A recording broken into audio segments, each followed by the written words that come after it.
सभी का बहुत बहुत स्वागत है। न्यूज़ 18 इंडिया पर गूंज आप देख रहे हैं और मैं हूं आपके साथ रूबिका लियाकत। देश में 4 मेट्रोपॉलिटन सिटीज कही जाती है। कौन कौन सी? यानी वो महानगर जिसमें दिल्ली है, मुंबई है, चेन्नई है, कोलकाता है। इसमें से सिर्फ मुंबई वो शहर है जहां पर एनडीए की इस वक्त सरकार है। यानी अगर महाराष्ट्र हारे तो देश की सभी महानगरों से बीजेपी सत्ता से बाहर हो जाएगी और इसीलिए बीजेपी ने कमर कस ली है। कैसे कमर कस ली है? दिल्ली में आम आदमी पार्टी की सरकार है, महाराष्ट्र में इकलौती एनडीए की सरकार है, चेन्नई में आप जानते हैं नॉन बीजेपी गवर्नमेंट, कोलकाता में दीदी की सरकार यानी टीएमसी की। अगर महाराष्ट्र हार जाते हैं तो फिर ऐसा कोई भी महानगर नहीं रहेगा जहां पर बीजेपी की सरकार होगी। इसीलिए कमर कस दी गई है। ये कैसे कहा जा सकता है कि कमर कस ली गई है? ऐसे कहा जा सकता है कि चुनावों के कितने दिन पहले आपने सीट शेयरिंग फॉर्मूला पर काम कर लिया, आपने उम्मीदवारों का ऐलान कर दिया, आपके सहयोगियों के साथ मतभेद कितना आपका सुलझ गया। बीजेपी ने झारखंड में सहयोगी दलों के साथ सीट बंटवारे का ऐलान कर दिया है और अपने कोटे के 66 सीटों पर टिकट भी बांट दिए हैं। महाराष्ट्र में भी सीटों पर लगभग सहमति बन चुकी है। बीजेपी ने अपने कोटे से 99 सीटों पर उम्मीदवारों का ऐलान कर दिया है। लेकिन दूसरी तरफ इंडिया गठबंधन का सीट शेयरिंग फॉर्मूला अब तक नहीं निकल पाया है। वो कहां पर इस वक्त खड़ा है मैं नजर डालना चाहती हूं आप संग। झारखंड में 81 सीटें हैं। शनिवार को राहुल गांधी और तेजस्वी दोनों रांची में मौजूद थे। दोनों की मुलाकात होती है, लेकिन उसके बाद अचानक झारखंड के सीएम हेमंत सोरेन और झारखंड कांग्रेस प्रभारी गुलाम अहमद मीर कुछ नेताओं के साथ मीडिया के सामने आते हैं और क्या कहते हैं कि 70 सीटों पर जेएमएम और कांग्रेस लड़ेगी। ध्यान से सुनिएगा, 70 सीटों पर जेएमएम और कांग्रेस लड़ेगी, 11 सीटें बचती है वो लेफ्ट और आरजेडी रख ले। इसके बाद लेफ्ट और आरजेडी दोनों नाराज हो गए। दोनों ने अकेले चुनाव लड़ने की धमकी भी दे डाली। बाकायदा मनोज जो नेता हैं वो आरजेडी के, वो आते हैं और वो इस पर प्रेस कॉन्फ्रेंस करते हैं। यह हालत तब है जब आरजेडी के नेता तेजस्वी खुद 2 दिन रांची में थे, झारखंड के मुख्यमंत्री हेमंत सोरेन से मिले, लेकिन बावजूद उसके सीट शेयरिंग का फॉर्मूला नहीं निकल पाया। झारखंड से कुछ दूर उत्तर प्रदेश मौजूद है। वहां कांग्रेस और समाजवादी पार्टी के बीच तनाव की इतनी भयंकर सिचुएशन आ गई है कि महज 9 सीटों पर उपचुनाव होने हैं, लेकिन समाजवादी पार्टी और कांग्रेस में समझौता होता नहीं दिख पा रहा है। मुख्य वजह क्या है? समाजवादी पार्टी की तरफ से 7 सीटों पर एक तरफा उम्मीदवारों का ऐलान कर दिया गया है। 9 सीटों पर उपचुनाव, 7 सीटों पर उम्मीदवार समाजवादी पार्टी ने उतार दिए हैं। खैर और बीजेपी के लिए जो सीटें उनको लगता है कि ये थोड़ी सी कश्मकश वाली है, खैर है और गाजियाबाद, वो जो सीटें हैं वहां अपने उम्मीदवार समाजवादी पार्टी ने नहीं उतारे। माना यह जा रहा है कि ये दोनों सीट कांग्रेस के लिए छोड़ दी गई है, लेकिन कांग्रेस अब हमारे सूत्र बता रहे हैं कि उपचुनाव लड़ने के मूड में ही नहीं है, क्योंकि पहले 5 सीटों पर दावा करने वाली कांग्रेस किसी भी हाल में मीरापुर से अपना उम्मीदवार उतारना चाहती थी, लेकिन समाजवादी पार्टी ने इस सीट से पूर्व सांसद कादर राणा की बहू को टिकट दे दिया। इसके बाद अब कांग्रेस के पास 3 विकल्प बचते हैं। 3 विकल्प, ओनली 3 ऑप्शंस। और वो 3 ऑप्शन क्या है? गाजियाबाद से और खैर से उपचुनाव लड़े वो, या फिर सभी सीटों पर उम्मीदवार उतारे वो, या फिर उपचुनाव से दूरी बना ले। ये 3 ऑप्शन इस वक्त उत्तर प्रदेश में कांग्रेस के पास बचते हैं और हमारे विश्वसनीय सूत्र बता रहे हैं कि तीसरा विकल्प उस पर बहुत ही गहराई से कांग्रेस विचार कर रही है। इन दोनों झगड़ों के अलावा सबसे जबरदस्त संघर्ष महाराष्ट्र में है। 288 सीटें, पहली बार उद्धव की शिवसेना, कांग्रेस और शरद पवार की एनसीपी एक साथ चुनाव लड़ने की तैयारी में है। एक तरफ बीजेपी ने 99 सीटों पर उम्मीदवारों की घोषणा कर दी है। महाविकास अघाड़ी सभी सीट शेयरिंग का फॉर्मूला सुलझाने में इस वक्त व्यस्त नजर आ रहे हैं। 288 में से अभी भी 68 सीटों पर विवाद नहीं सुलझ पाया है, नाना पटोले कह रहे हैं। इन 68 सीटों में से ज्यादातर विदर्भ, मुंबई इलाके की है। इन सीटों पर उद्धव गुट और कांग्रेस दोनों अपना अपना वर्चस्व दिखाने की कोशिश कर रहे हैं और इसीलिए तनाव की स्थिति। अखिलेश यादव की समाजवादी पार्टी भी इनफैक्ट महाराष्ट्र में 12 सीटों पर अपना दावा जता रही है। तो सीटों के साथ सीएम पद की दावेदारी भी एक बड़ा मुद्दा है जो हंगामे की वजह बना हुआ है। कांग्रेस प्रदेश अध्यक्ष नाना पटोले उद्धव गुट के राज्यसभा सांसद संजय राउत के बारे में क्या कुछ बोलते हैं आप भी जानते हैं। एक दूसरे पर ये दोनों तंज कसते हैं, जबकि इंडिया गठबंधन के साथी है। दोनों राज्यों के साथ 48 सीटों पर उपचुनाव के नतीजे आने में महज 32 दिन का वक्त बचा है, लेकिन सवाल यही गूंज रहा है कि इंडिया गठबंधन साथ है या एक दूसरे के खिलाफ है। इसी पर शुरू करते हैं गूंज।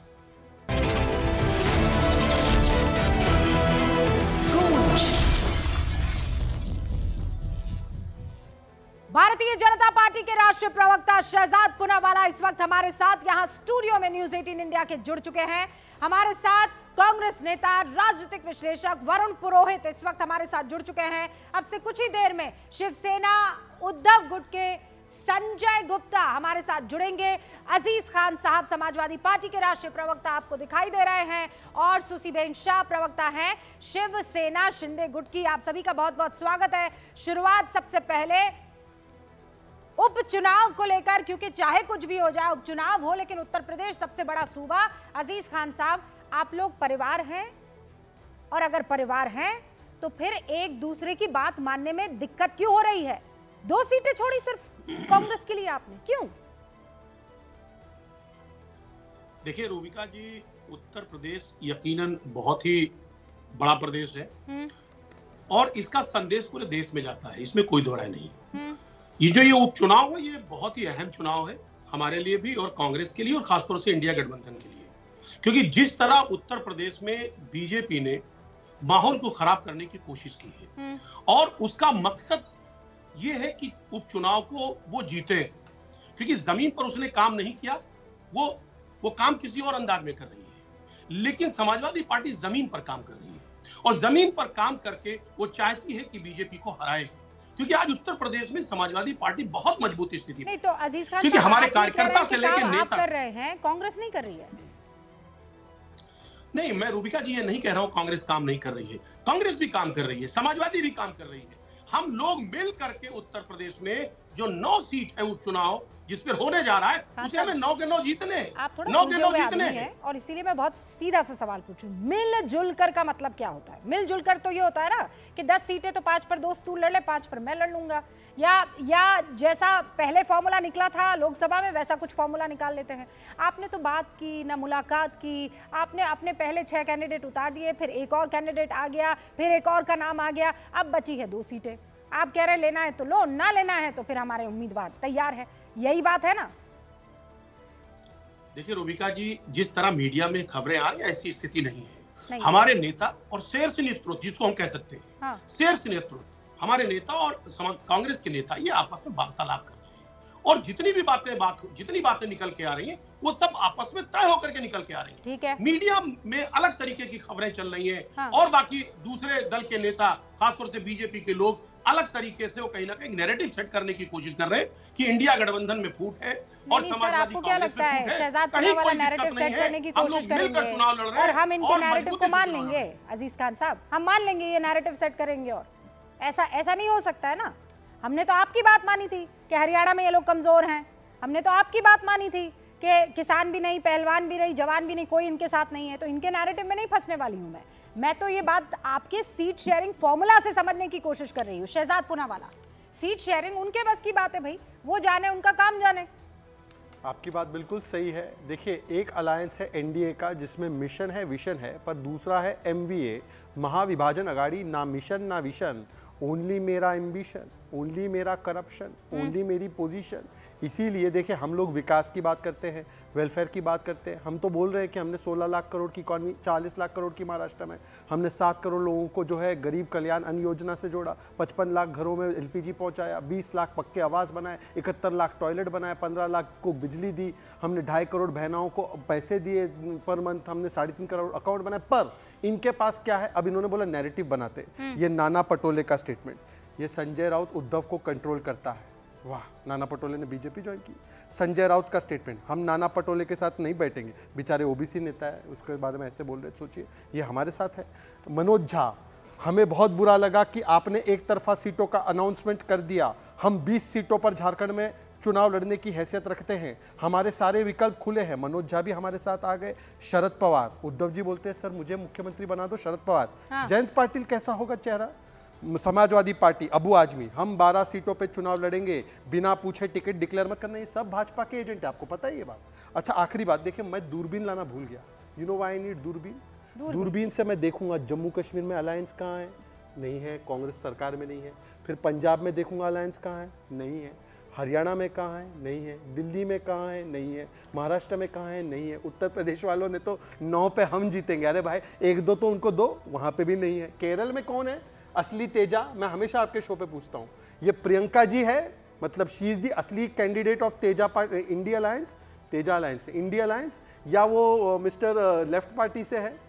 देखिए मुस्कुरा रहे मंद मंद वरुण पुरोहित भी। वरुण जी बोलिए, लेफ्ट पार्टी वाला है इंडिया अलायंस कि ये वाला है कांग्रेस वाला है? ये मजाक बनाने का मौका जो है वो आप ही लोग दे रहे हैं ना, कांग्रेस और इंडिया गठबंधन नहीं दे रहे हैं ना। आप मजबूत रहिए, एक नेता अनाउंस कर दीजिए, सीट शेयरिंग फॉर्मूला पर बात बन जाए, बात खत्म हो जाए, तो मजाक नहीं उड़ेगा ना। ये दूरबीन ले लेके घूम रहे हैं, दिख नहीं रहा कहीं। रूबिका जी, मैंने कई बार कहा ये दूरबीन लेके क्यों घूम रहे हैं, इनका एक फॉर्मेट सेट है 10 साल से, जो अभी अजीज भाई ने नरेटिव वर्ड का प्रयोग किया। मोदी की गारंटी कहाँ है, संघ से जंग लड़ी तो मोदी की गारंटी भंग हो गई, तो ये अब संघ की वजह से तो हरियाणा में खुद कह रहे थे इनको जरूरत ही नहीं थी। तो इनकी जो दूरबीन है उससे सेट, ये जो देखना चाहते हैं वो नहीं देखेगा देश। ये एक लोकतांत्रिक व्यवस्था है, देश में राजनीतिक व्यवस्था है, तो ये लोकतंत्र होता है कि हर आदमी अपने हिसाब से अपना विचार करे, अपना विचार व्यक्त किए। ये तो चाहते हैं पुलिस या फॉर्मेट जैसे इनकी पार्टी का है कि जैसे भेड़ बकरी को हाँक दिया जैसे झांका जाए। तो ये जो नरेटिव है ना, ये दूरबीन है इनकी।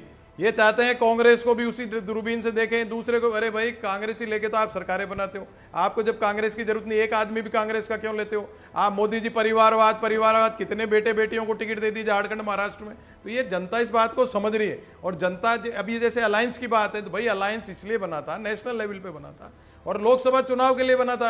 आप चाह रहे हो कि नहीं स्टेट में भी वैसे करो वैसे करो, भाई आपके अनुसार थोड़ी चलेगा अलायंस। अरे तो फिर कैसे करें, आप बता दीजिए ना, कैसे करें? वरुण जी पहले जवाब दे दीजिए, कैसे करें बताइए।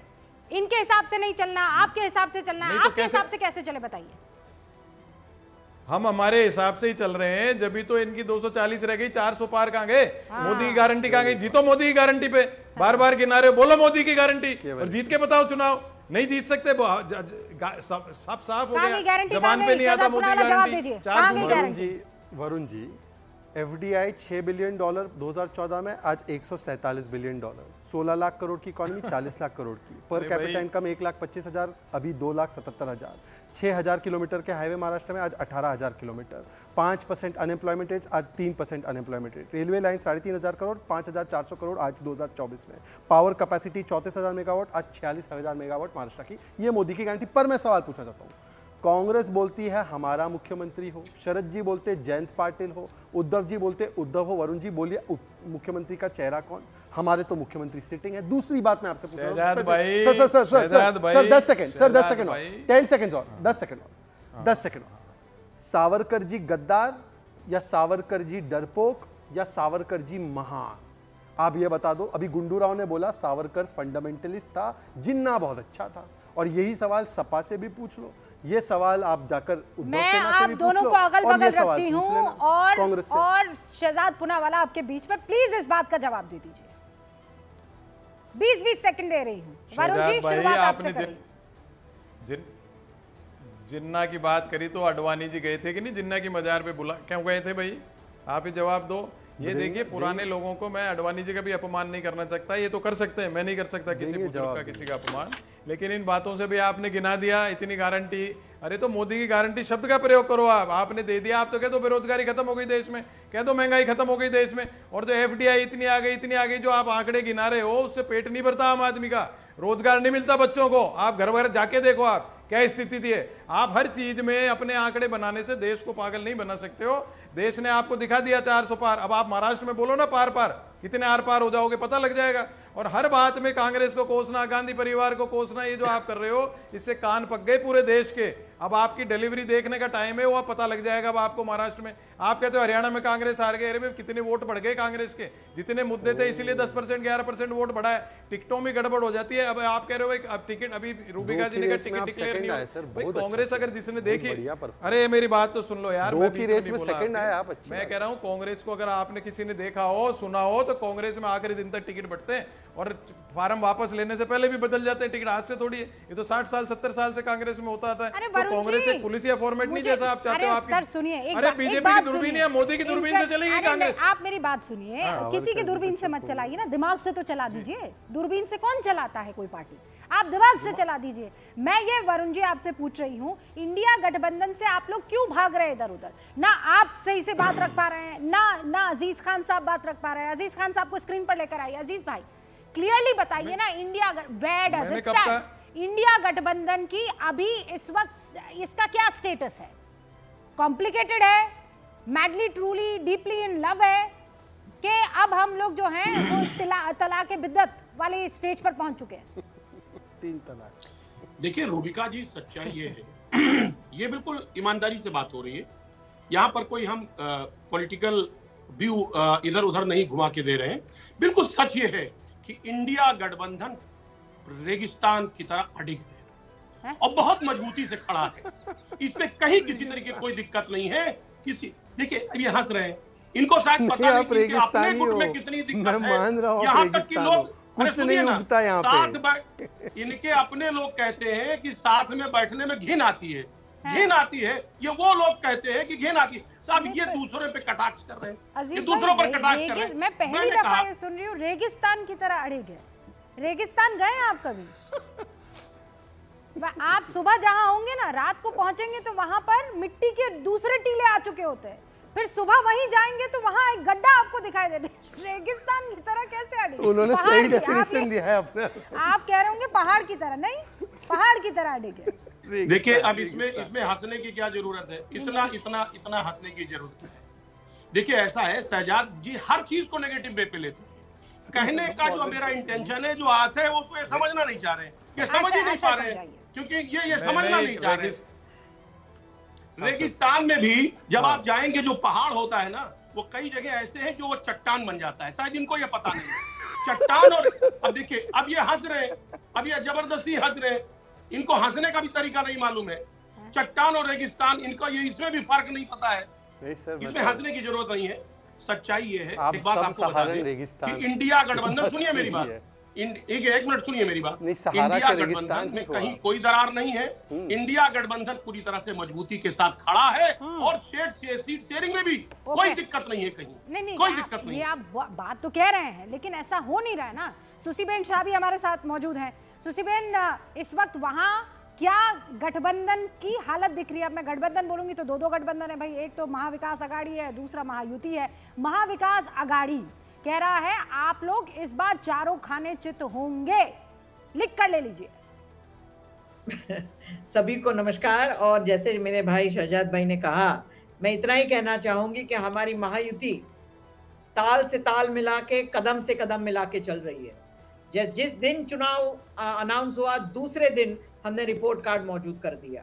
2-2.5 साल में हमने किस प्रकार से काम किया है, आप खुद देख लीजिए। आगाड़ी बिगाड़ी का नतीजा एवरी डे, रोज सुबह उठ के 9 बजे जो भोंगा चलता है, वो कांग्रेस और यूबीटी एक दूसरे को गाली देते हैं, गिला शिकवा चालू होता है पब्लिक मोड में।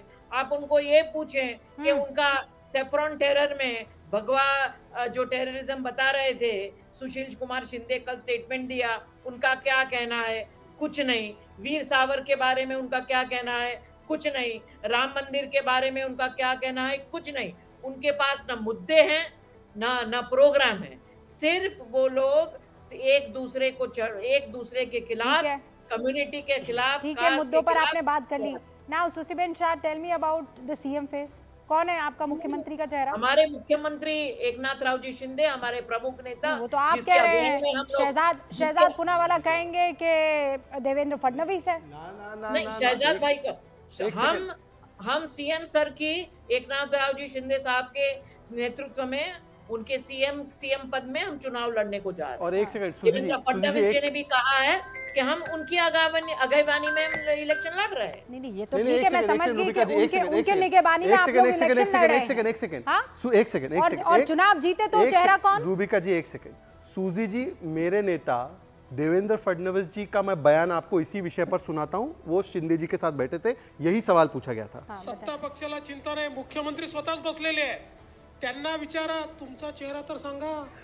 उन्होंने मराठी में बोला, जब उन्होंने आप जैसे एक पत्रकार ने उनसे पूछा तो बोला हमारे बगल में हमारे मुख्यमंत्री बैठे हैं, अब उनसे पूछे कौन है उनका।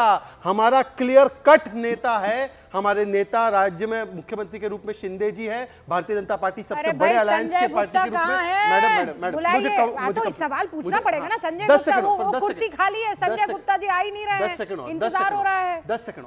आज मैं मोस्ट ऑनेस्ट पॉलिटिकल एनालिस्ट का अवार्ड अजीज जी को देना चाहता हूँ। क्यों अजीज जी को? इसलिए क्योंकि उन्होंने बोला हम रेगिस्तान है, रेगिस्तान में पता क्या दिखता है? मृग तृष्णा, मतलब कि वहां पर जो है वो सारे मिराज दिखते हैं, ये है नहीं कुछ है नहीं इनकी जमीन, सब मृग तृष्णा है, सब दिखावा है। इन्होंने खुद ने सीट डिक्लेयर कर दी बिना पूछे। वरुण जी सुनिए ना, वरुण जी अच्छा लगेगा आपको। 5 सेकंड वरुण जी आप तो इतने वरिष्ठ हैं, आप तो आरएसएस से भी जुड़े हुए हैं, सुन लीजिए ना 5 सेकंड।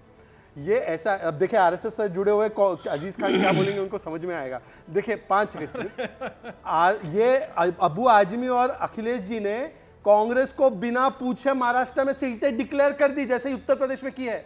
पूछिए वरुण जी, कब पूछा आपसे? दोनों स्क्रीन पर। अजीज खान साहब अब आप दोनों निपटो, हम लोग को महाराष्ट्र संभालने दो, आप निपटो। अजीज खान साहब जल्दी जवाब दीजिए। देखिए ऐसा है रूबिका जी, मैं वही कह रहा हूँ, ये सीएम फेस की बात कर रहे हैं। महाराष्ट्र में सीएम बनने कौन जा रहा है? शायद इनको पता है, जिस तरह इन्होंने महाराष्ट्र को पूरी तरह से ध्वस्त कर दिया है, वहां की जनता त्रस्त है, और इनके आपस में किस कदर खींचतान रहा है, ये मेरे ख्याल से पूरे देश ने देखा है। ये कोई नई बात नहीं है। और आप इस तरीके से पेश कर रहे हैं कि साहब सारी चीजें बेहतर है, वहां पर जो भी आपकी संगठन में है, जो भी आपके गठबंधन में, सभी में आपस में खींचतान है और बड़े लेवल पे। उसके साथ साथ आपने महाराष्ट्र में काम नहीं किया। जिस तरह लोगों को उम्मीद रही, जिस तरह एक बदचुनी हुई सरकार को आपने तोड़ करके उसे ध्वस्त कर दिया और एक सरकार बना लिया, धोखे से सरकार बनाया, क्या वहां की जनता आपके धोखे को याद नहीं रखेगी? उसको यह नहीं अंदाजा है कि आपने किस तरह धोखा दिया? जनता को धोखा दिया, क्योंकि जनता ने एक लोकप्रिय सरकार चुनी थी, उसको तोड़ करके आपने एक सरकार बना ली। तो ये कहीं ना कहीं ये बेईमानी है, और उस बेईमानी को वहां की जनता बेखबरी समझती है। एक वाक्य अजीज खान साहब, एक वाक्य। 2019 में सरकार चुन के किसकी आई थी? मोदी और फडणवीस का बड़ा पोस्टर लगाकर उद्धव जी ने हमारे नाम पे वोट लिया था। सरकार हमारी एनडीए की बनी थी। एकनाथ शिंदे ने धोखा नहीं, वर्डिक्ट का मैंडेट का सम्मान किया है, तभी वो हमारे साथ एनडीए के मैंडेट पे आए वापस।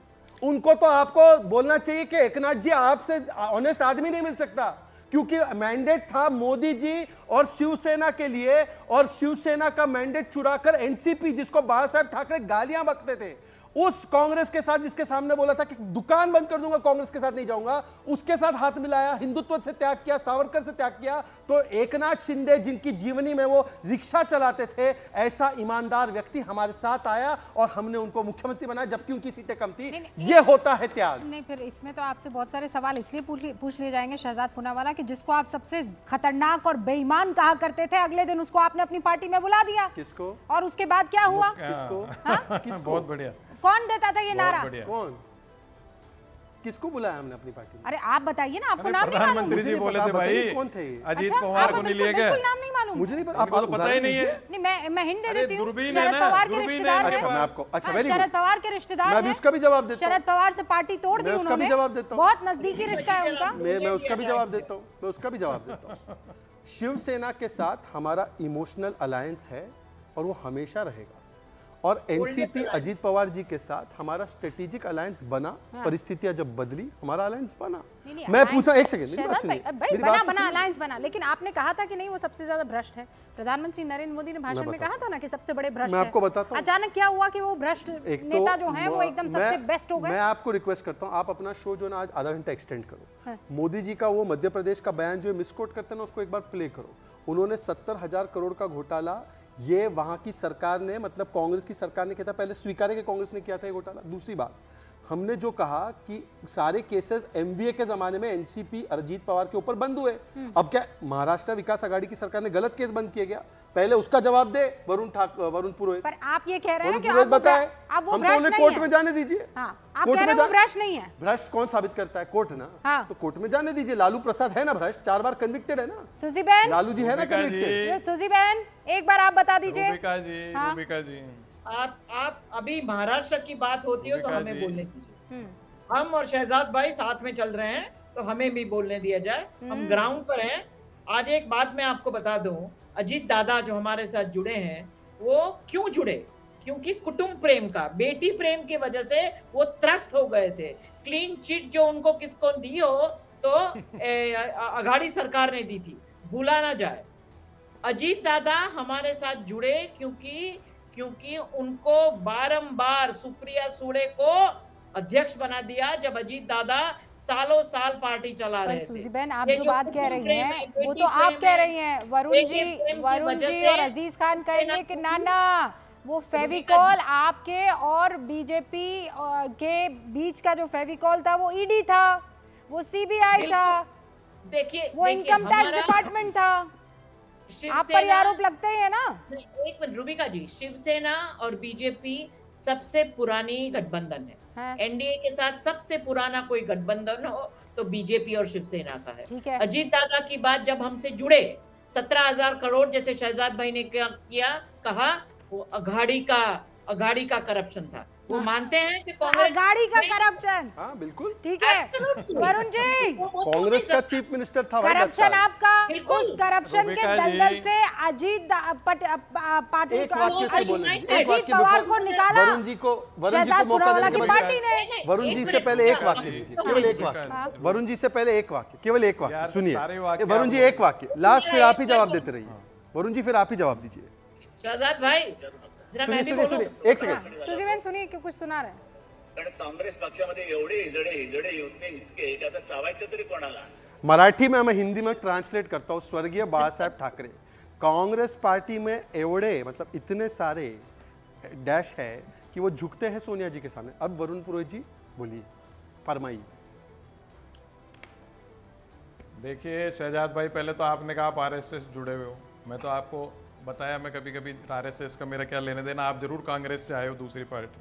मैंने तो कोई पार्टी छोड़ी नहीं। अभी रेगिस्तान शब्द पे आपने मजाक उड़ाया अजीज भाई की। रेगिस्तान का जो आदमी होता है ना, सबसे हाई टेम्परेचर में, सर्दी में भी गर्मी में भी, उसमें मजबूत बनता है, सबसे मजबूत आदमी होता है। ठीक है, तो इसलिए अजीत भाई ने कहा है कि अलायंस बड़ा मजबूत है, सब तरह की गर्मी सर्दी सहन करने को तैयार। फिर आप अरे यार फिर बीच में बोलने लग गए। यही तो गंदी आदत सीख रहे हो ना बीजेपी में जाके। मैं नहीं बोला था ना बीच में आपके, फिर बीच में मेरी गलती आप बोले। मैं ये कह रहा हूँ, आपने कहा सरकारें चुराई, तो सरकारें तो मोदी जी चुरा रहे थे कांग्रेस की सारी सब जगह से, तो सरकारें आपने चुराई। अब आप कह रहे हो महाराष्ट्र में अजीत पवार की बात कर रहे हो। अब आप जो एक डी कंपनी होती थी बॉम्बे के अंदर, तो आज जो मोदी सेंट्रिक बीजेपी ने डी कंपनी हो चुकी है। जिसके पे घोटाले के आरोप लगते हैं वो आपकी पार्टी में आके सही हो जाता है। कांग्रेस में था जो सब भ्रष्ट है, तो फिर कांग्रेस के आदमी लेके सरकारें क्यों बनाते हो भाई? आज आपके कितने 240 में सांसद कांग्रेस बैकग्राउंड के हैं वो बता दो पूरे देश को। अगर आपके पास नेताओं की फैक्ट्री है तो उन्हीं को दो मौका। कांग्रेस के आज भी आपने जितने टिकट महाराष्ट्र में दे रहे हो, अशोक चौहान को राज्यसभा, उसकी बेटी को एमएलए, सब आप दे रहे हो। आपके पास तो कुछ है ही नहीं सामान। जब खाली है आपका कटोरा तो आप कांग्रेस से क्यों लेके जा रहे हो आदमी? और फिर कह रहे हो कांग्रेस ऐसी। तो रूबिका जी, कुल मिला के ना तो इनके पास बौद्धिक क्षमता है, ना राजनीतिक क्षमता है, ना नेतृत्व की क्षमता है। हर चीज कांग्रेस से लेकर। कांग्रेस का कैसे हो गया वो आदमी? अजीत पवार आपके पार्टी के आदमी है क्या? अरे भाई शरद पवार कांग्रेस में थे, कांग्रेस के उन्हीं के। अरे तो शरद पवार कांग्रेस में थे, तो शब्द का ही प्रयोग कर रहे हैं आज भी। कांग्रेस शब्द का प्रयोग कर रहे हैं कि नहीं? आप मुझे बताओ। ना अब जब बात कर ली है कि नहीं आज भी? नहीं, पर आज जब आपने बात कर ली है उनके छोड़ने की, तो बता दीजिए क्यों छोड़ा उन्होंने, याद करवा दीजिए क्यों छोड़ा।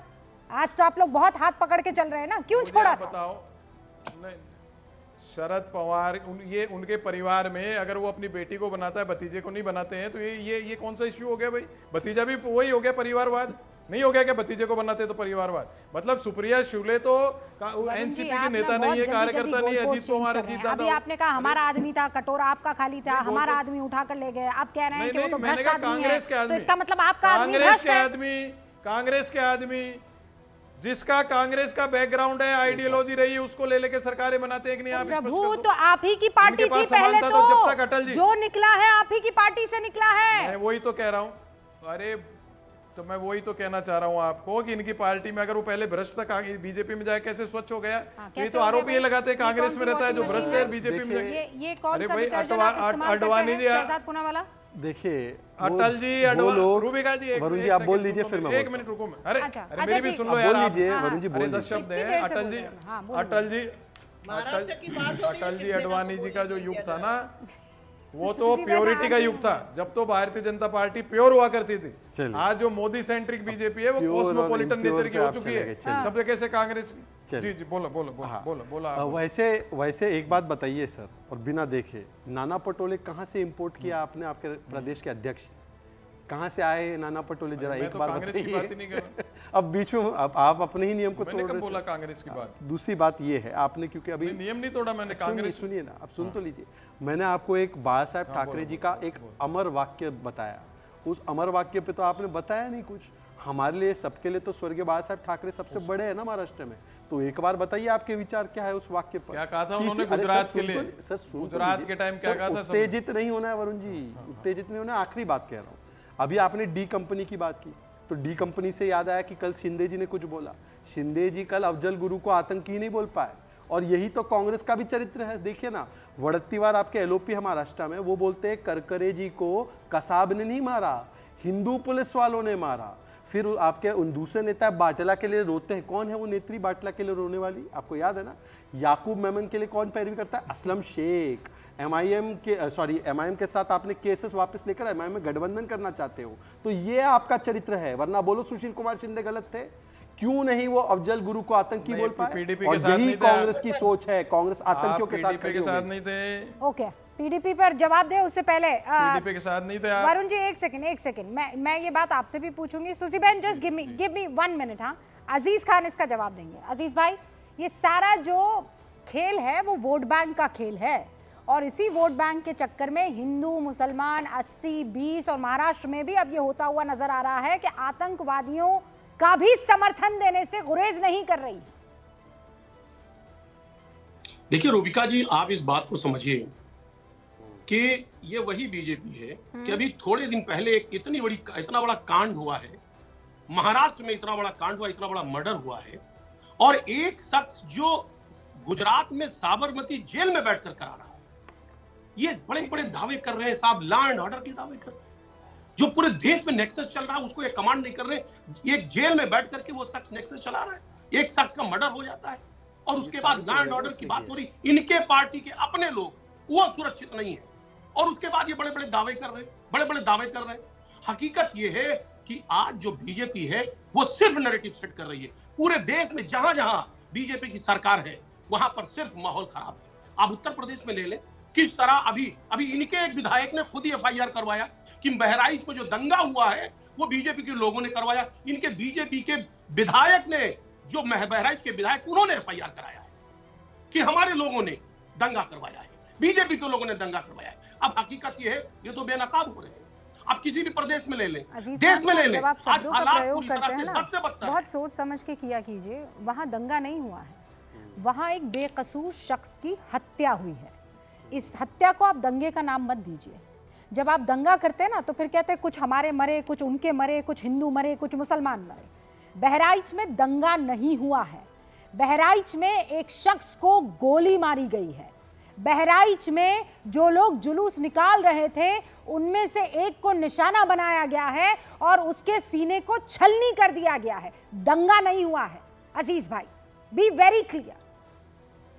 देखिए रूबिका जी, हम यही बात तो आपको बताना चाहते हैं कि एक शख्स राम गोपाल मिश्रा जी की मृत्यु हो गई, हत्या हो गई। कैसे हो गई? वो भी हमारे अपने हैं, वो भी हमारे अपने लोग हैं ना। यहाँ हिंदू है कोई, ना मुसलमान है। अगर नुकसान हो रहा है चाहे हिंदू का या मुसलमान का, तो वो हमारे सब अपने, हमारे हिंदुस्तानी है, हमारे अपने भाई हैं।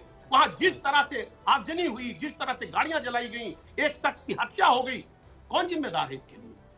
हमारे सारे लोग अपने हैं। यही समाजवादी पार्टी ने हमेशा बीजेपी कहा है। जिम्मेदार है। 30 सेकंड में जवाब और सूजी बहन उसके बाद। मैं नहीं कह रहा हूँ, मैं नहीं कह रहा हूँ, आपने अभी इल्जाम लगाया ना इनके विधायक ने एफआईआर दर्ज करवाई ना, उस पर मैं जवाब नहीं लेता। अब आपने मुझे जिस बात पर आपत्ति थी वो मैंने क्लियर कर दिया है। शहजाद मैंने अजीज खान साहब, अजीज जी थोड़ा समय और सूजी जी को भी बोलना है प्लीज। अजीज जी, जब पहले दिन ये घटना हुई और हमारे भाई को गोलियां मार के 25-26 छर्रे उनको लगे, तब पता है एसटी हसन का पहला बयान, मस्जिद के पास डीजे म्यूजिक क्यों बनाया, उकसाया क्यों, मतलब उन्होंने जस्टिफाई किया।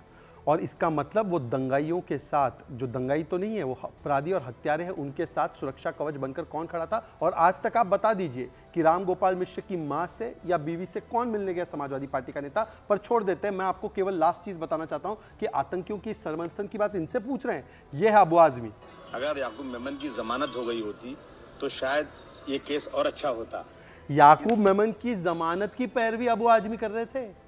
ये आतंकवाद पे बोलेंगे, इनके नेता ने मुस्लिम आतंकियों को छोड़ा तो हाईकोर्ट ने बोला पद्मश्री भी दे दो भाई इनको।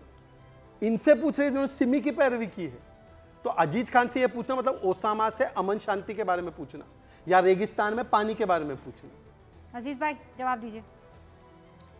देखिए यही रूबिका जी मैं कह रहा हूँ, ये बात को इधर उधर डाइवर्ट करते हैं, ये मुद्दे पे बात नहीं करना चाहते। हम कह रहे हैं कि जिस तरह पूरे देश में माहौल किस तरह कहीं ना कहीं सेंसिटिव है, उस पर जवाब नहीं देंगे। जो हत्या हुई महाराष्ट्र में, कैसे हत्या हुई, इसके बारे में एक शब्द नहीं बोले। ये कैसे हत्या हो गई, इतने बड़े हत्या को अंजाम दे दिया गया, उस पर एक शब्द नहीं बोले। और इधर उधर की पता नहीं कौन कौन से ऑडियो और वीडियो सुना रहे हैं। हकीकत ये है कि आज बीजेपी जहां है वहां पर ये वहां इसके लॉ एंड ऑर्डर पूरी तरह से खत्म हो चुका है। यहां तक कि जो लोग जेल में बैठे हैं, जेल में बैठ करके वो इस तरीके से पूरे देश में आतंक का माहौल पैदा कर नहीं, इस पर बीजेपी नहीं बोले। लॉरेंस बिश्नोई को लेकर और उसकी गैंग को लेकर तो तरह तरह के मीम बनने लगे हैं, लोग मजाक भी उड़ाने लगे हैं, कह रहे हैं घर में सब्जी में नमक कम होना सूजी बहन, तो इसकी जिम्मेदारी किसने ली? लॉरेंस बिश्नोई गैंग ने ली। घर में कपड़ा सुखाया था, वो सूखा नहीं, नीचे उसको गीला ले आए, इसकी जिम्मेदारी किसने ली? लॉरेंस बिश्नोई गैंग ने ली। ये हो गया है। देखिए एक मैं बताऊं, बाबा सिद्दीकी जी की जो मौत हुई वो एक दर्दनाक मौत हुई और उसके लिए इंक्वायरी भी सेट हो गई। It was an exception. आज भी महाराष्ट्र और मुंबई सबसे सेफेस्ट सिटी है। अब मानो या ना मानो, बीजेपी वाले नहीं मानेंगे, सॉरी अपने एनडीए वाले नहीं मानेंगे, हमें कुछ फर्क नहीं पड़ता। लेकिन आपको जो एक दर्दनाक हादसे को पॉलिटिसाइज करना है, मुझे ये जवाब दीजिए कि जब महाआघाड़ी बिगाड़ी सरकार थी तब उनके खुद के होम मिनिस्टर उसके पर खंडनी के आरोप थे, वो खुद जेल में गए थे। आप भूल गए वज़े को एक ब्लैक लिस्टेड पुलिस ऑफिसर था, उनको हमने बरतरफ किया था जब फडणवीस साहब सीएम थे। आपकी आवाज से ज्यादा मुझे फोन की आवाज आ रही है। देख लीजिए किसी गैंग वैंग का फोन तो नहीं है। नहीं जी सूजी बहन, हमें गैंग का फोन नहीं, क्योंकि अब इतनी बेबाकी से आप बोल रही हैं, क्या भरोसे? गलत नहीं है वो, क्या भरोसे? नहीं, मुझे इतना ही कहना है कि ये जो मैंने बात की, अपनी होम मिनिस्टर गए थे जेल में आगाड़ी बिगाड़ी सरकार में खंडनी के आरोप में। वज़े का भूल गए क्या? वज़े को हमने निकाला था देवेंद्र फडणवीस जब चीफ मिनिस्टर थे, तब किसने वापस लिया उनको लिया वापस चीफ मिनिस्टर उद्धव साहब ठाकरे ने। हाँ। वज़े ने क्या किया? मनसुख हिरानी एक बिजनेसमैन था, उनको उड़ा दिया, उनका एनकाउंटर कर दिया। तब क्या सवाल पूछा? एक नामचीन इंडस्ट्रियलिस्ट, पूरे भारत वर्ष के सबसे बड़े इंडस्ट्रियलिस्ट के घर के नीचे हाँ। उन्होंने बॉम्ब रखा था। तब कुछ किया क्या आगाड़ी बिगाड़ी ने? आप ये भी सुन लीजिए कि जब नक्सलवाद चरम सीमा पर था नागपुर में और वहाँ गोंदिया के इलाके में, तब हमारे चीफ मिनिस्टर मतलब आप ये बेसिकली कह रही हैं कि आपके टाइम पर लॉ एंड ऑर्डर बहुत शानदार है और उस टाइम पर लॉ एंड ऑर्डर खराब था। अभी तो देखिए महाराष्ट्र के चुनाव और झारखंड के चुनाव को लेकर खूब माथापच्ची होने वाली है, लेकिन कुल मिलाकर इस वक्त टेंशन बहुत हाई है, राजनीतिक टेंशन की मैं बात कर रही हूँ। आप सभी का बहुत बहुत शुक्रिया हमारे साथ जुड़ने के लिए। देखते रहिए न्यूज़ 18 इंडिया।